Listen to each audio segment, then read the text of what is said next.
if you have military connections, like you buying military devices and technology from a country, that is a very, very long process. You just can't stop it from one day to the other. But the third point where he miscalculated was the unity of the West. And why did he miscalculate? Because I think what his experience in 2014 was that the West was a little lame.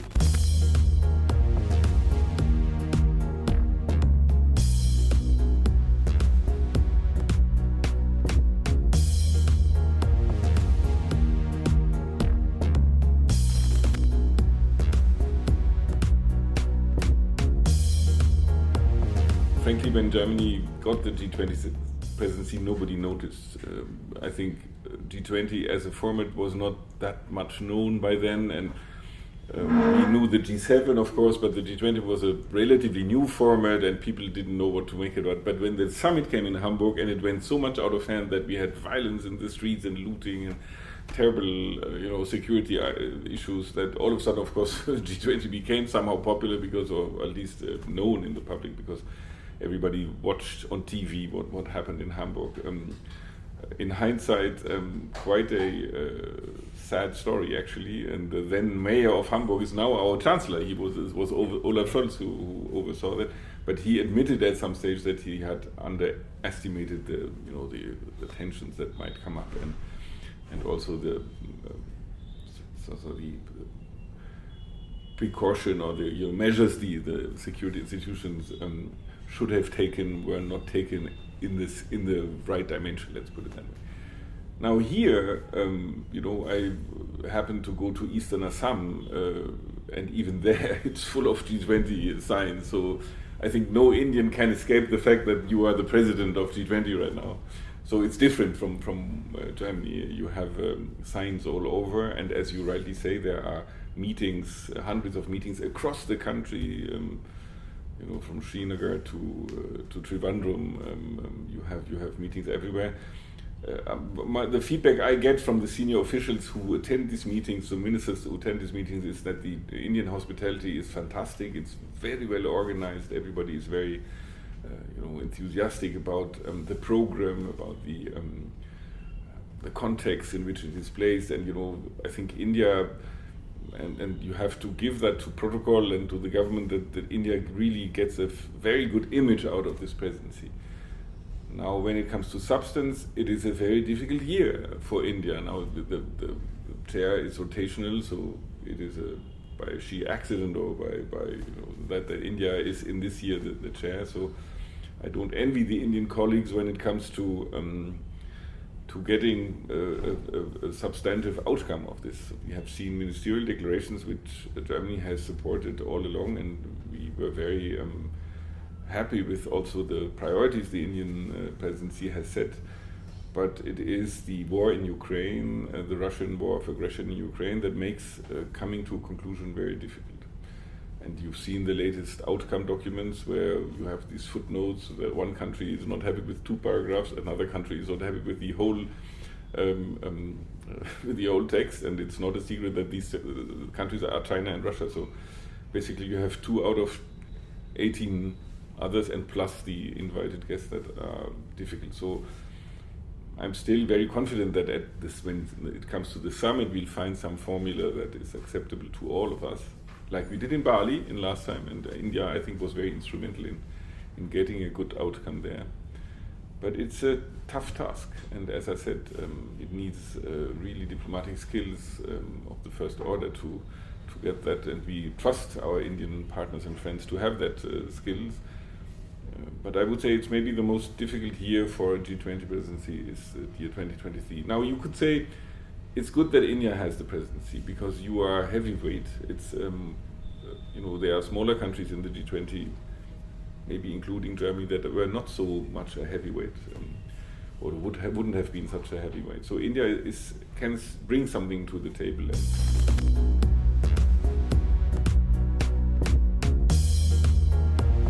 So I think from the outset we have to say that it is clear that India has a different position to this than European in when it comes to their relation to the countries involved.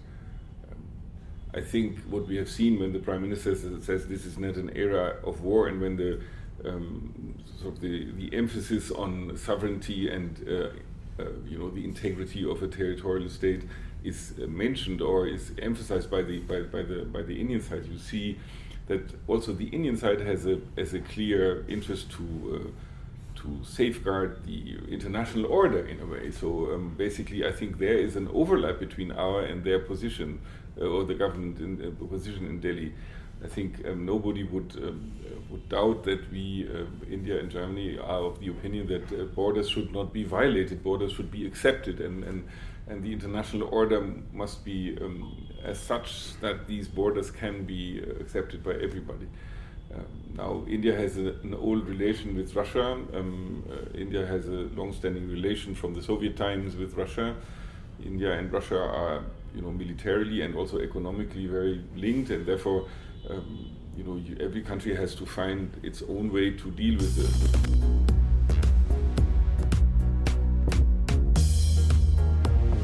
Frankly, we have to admit that we learned it the hard way, that dependency on one source is not good. You have to understand that Germany, over the years after the wall came down, has always, our mantra was, so to speak, there is no security order in Europe without the involvement of Russia. We were of the real conviction that, you had to involve Russia in the security architecture in the post-Cold War Europe.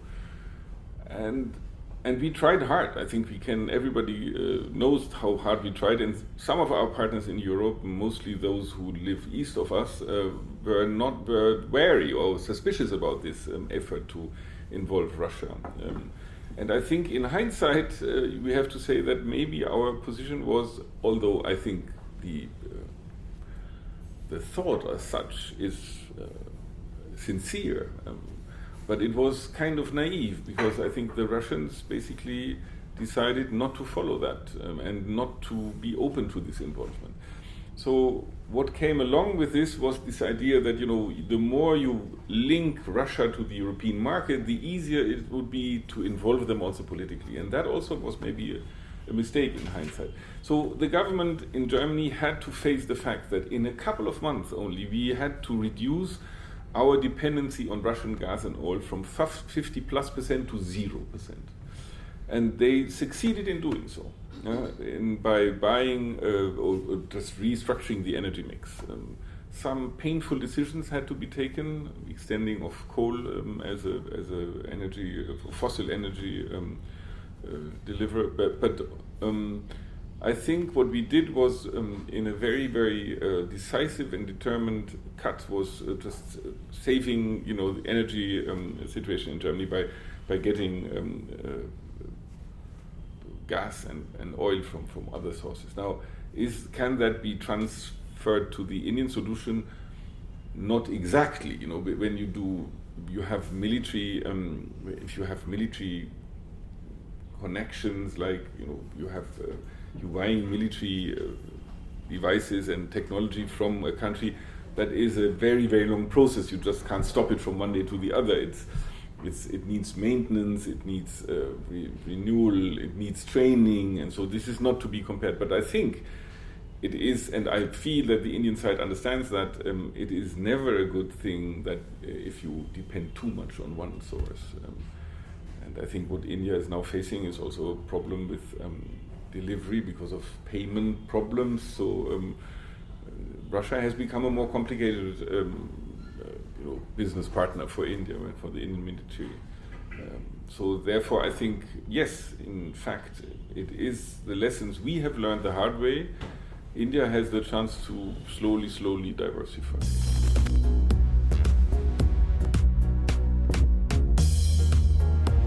What are you wishing for? I think we want this war to end as quickly as possible. I think it's the most terrible, useless, completely merciless war that we have seen in Europe for a long time. What are we waiting for? We wait for a opportunity that both sides somehow come to the idea that negotiating is the way forward. I don't see that coming very quickly because I don't see any readiness from the Russian side to sit at the table. Any. So basically, you have to. The situation is as such: a big country invades a small country and claims, for some reason, parts of this country, 20% of its territory, as its own. The smaller country is much more resilient than the bigger country thinks. Smaller country has allies, bigger country has less of allies, but smaller country has allies, and the allies are delivering technology and weapons. So smaller country defends its territory. So where do you find a moment where both countries sit down? So the Russians say, we are ready to sit down if the smaller country accepts the territorial loss. That's not a condition under which you can sit at a table. So in diplomacy, one would think there are moments where you slowly can move somehow. But frankly, all what I hear, we are not in a situation where one of the partners, and the main responsibility is of course with the invader. Yeah? It's not, you can't say that both are in equal responsibility. The invader has to.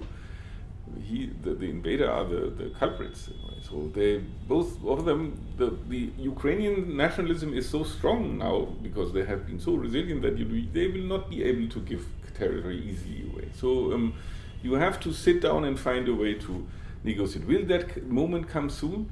I doubt it, because you mentioned the Prigozhin episode, which surprised us very much. Nobody would have thought that this was possible, but I think so far it hasn't had a clear impact on the Russian leadership. So I don't think that the general situation has changed during the weekend. Now we see that the Ukrainian offensive goes gradually, slowly. They have some gains, but it's not a breakthrough yet. But both sides are still very much convinced that military solutions are more, the order of the day than negotiations, because both sides think that they can, or they can get a grip on the territory so that they can create facts on which grounds then they can negotiate. So frankly, if you ask me, am I positive or optimistic about negotiations soon? I don't think so, frankly. I don't think so.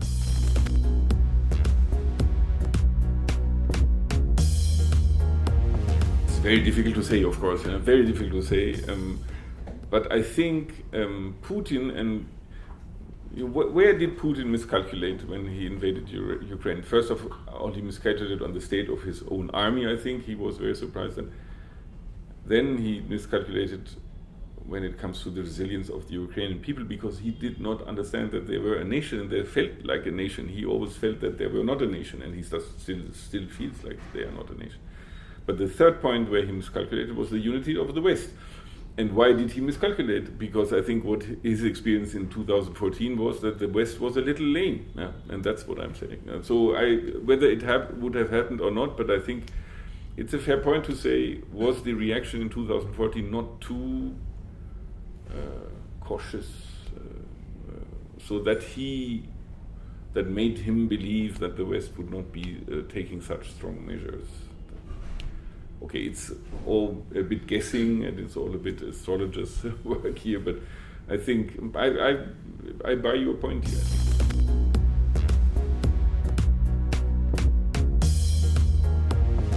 So let me start by saying we don't finger point at India.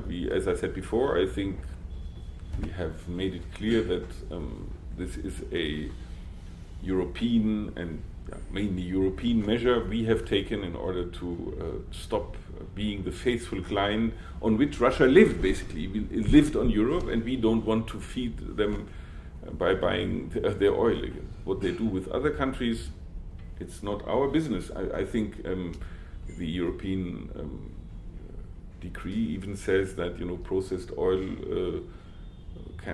Russian oil that is processed can be imported to Europe. So there was no intention to disrupt the international oil market. It was a clear intention to cut off the European clients, the long-term, well-paying clients from the Russian market.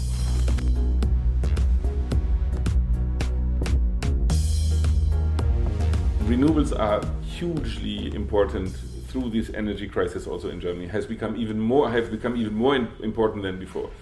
I think more than 50% of our electricity in Germany now is produced by renewables, and the expansion is enormous and quick. Renewables, and that in Germany means mainly wind, and to a certain extent also solar, are very much in the focus of the government and the state governments. So Germany is a champion when it comes to renewable businesses, and we are worldwide active when it comes to renewables. And this is the thing that is so similar in Germany and India, is that many good things happened also outside the government, not only inside the government. So the private sector in India is extremely dynamic when it comes to renewables. We have partnerships, we have investments. There is this very big company, Enercon, from a very small place on the North Sea coast, that has 2 big factories in Tamil Nadu producing windmills and motors for windmills. So, and that's an investment in the future of renewables also in India. We now see the activities of India going offshore wind, to develop offshore wind, and many German companies, not least Siemens, Gamesa, want to be a part of that. So I think there is, on the government and also on the non-governmental side, a huge and very constructive cooperation going on between both sides. India is an indispensable partner in this. The market is big, and I think the Indian government has very clearly understood and made it a priority to develop renewables. So what we have with India is, on a structural side, is called the Partnership for Green and Sustainable Development, and that includes money. About $1 billion more than last year. It was 1.3 billion this year. It might even be more than $1 billion too, for restructuring your energy, amongst other things.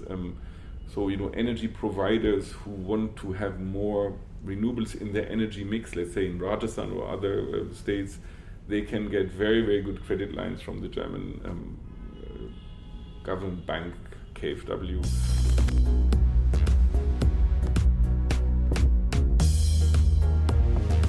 We were over-ambitious in Afghanistan. After 2001, everybody thought it's just we started off by saying that we should eliminate terrorism in Afghanistan, and in 2 years' time we ended by saying we should make Switzerland out of Afghanistan, and that basically was not going to happen, and we should have known well ahead. Second, the problem, and it's a very, very big problem, was that we didn't include the Taliban early enough. The Taliban always had legitimacy in Afghanistan, and we knew it. But when the Taliban knocked at our doors in 2003 and said, we want to be part of this group of people discussing the future of Afghanistan, theoretically we should have said, yes, you should sit at this table.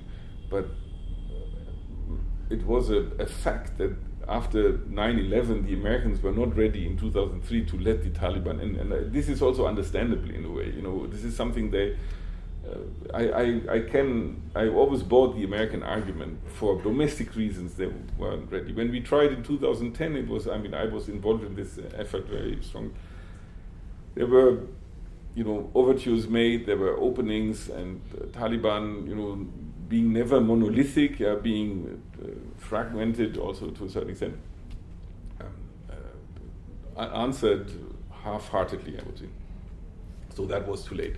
The third mistake we made was in a very Western Cartesian way, we said, Karzai government was elected, so they are the good ones.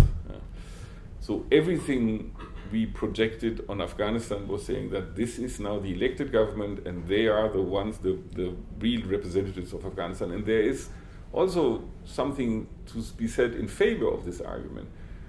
But the fact was that this government did not deliver what it was supposed to deliver, for all the wrong and good reasons.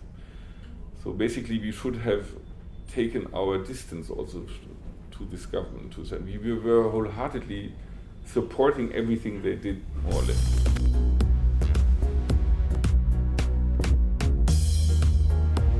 We have concluded this migration partnership, and that's the start for a more intensified look on how Indian citizens can come to Germany to get good jobs and can contribute to the German workforce.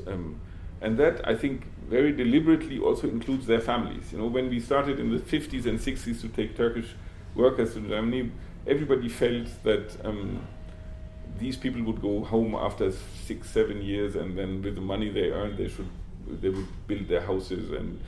But the fact was they came from such remote areas in Turkey that they didn't want to go home. They stayed in Germany, and nobody was prepared for that.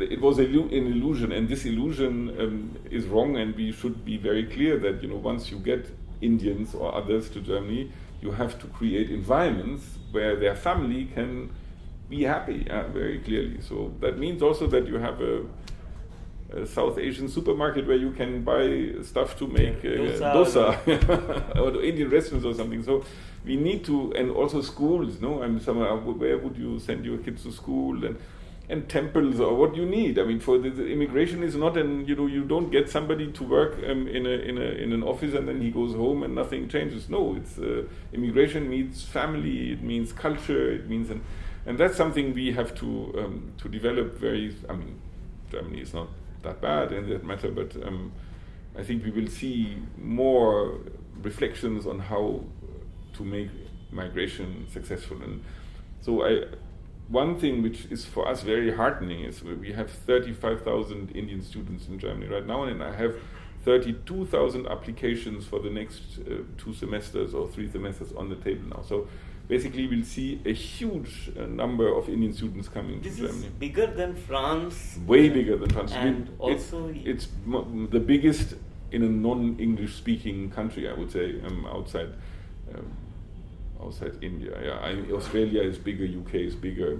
But there's one thing that is interesting in Germany, that state education is mostly for free, or at least if you pay something for it, it's very, very moderate. It has not. I mean, the UK is way more expensive. And when you go for a master's program, you basically can do it in English. It's English courses. And then you have, after your graduation, you have a year to find a job. You can stay for a year onwards to find a job.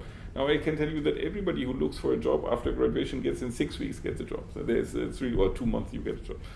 And our idea is that these people who graduate in Germany then stay on for a couple of years before returning to India, like this circular migration, theory.